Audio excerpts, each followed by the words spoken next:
Štai kas liko po kūlimo. Esu lauke praėjus porą dienų po kūlimo.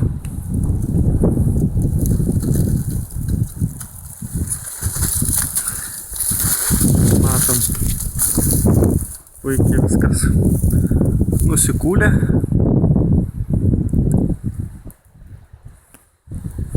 Visas laukas.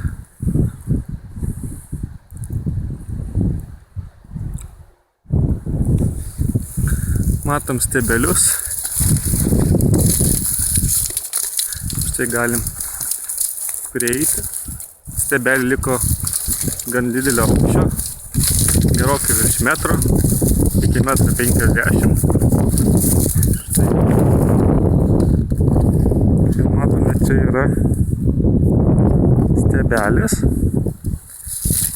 Viduje yra spaliai. Išorėje yra pluoštas. Iš šito pluošto gaminamos stipriausia virvė pasaulyje. Būtent laivybai, laivams. Ir kol kas nėra stipresnės virvės pagamintos iš kanapių pluošto. Štai vat iš šitos dalies gaminamos stipriausios virvės pasaulyje. Mano žiniomis, jeigu neklystu, tai kol kas nėra tokios sintetinės virvės, kuri būtų atspari jūros druskai ir puikiai išsilaikytų savo stiprumo savybės. Aišku, iš šito pluošto taip pat gaminama tiesiog tekstilės, maikutės, kojinės ir kita atributika. Kol kas Lietuvoje gan sunykusi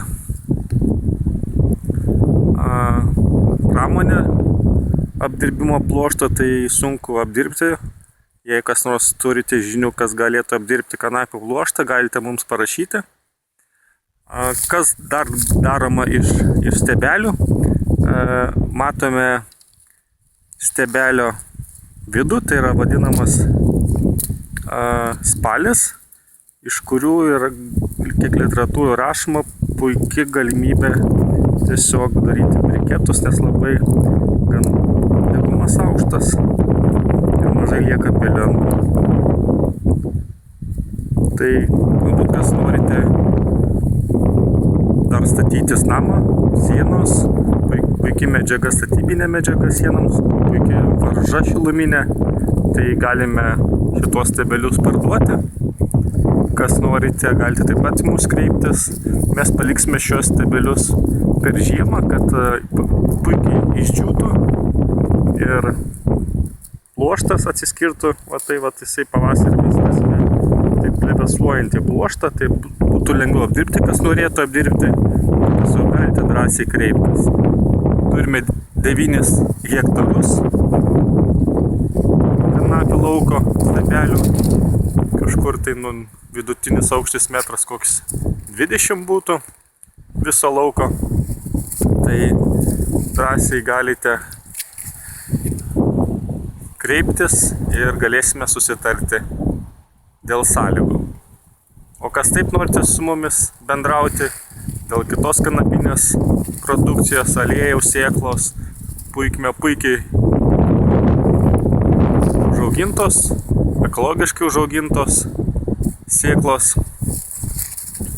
ir siejame tik tai trąša ekologinė, raskila vadinama, galite rasti internete, pripažįstama ekologinės tarnybos Ekoagro ir leidžiama naudoti ekologinius ūkius. Tik mūsų ūkis dar nėra ekologinis, pilnai teisintas, bet stengiamės auginti pagal ekologinio ūkio taisyklės. Tai ką, kol kas tiek. Iki kitų susimatymų.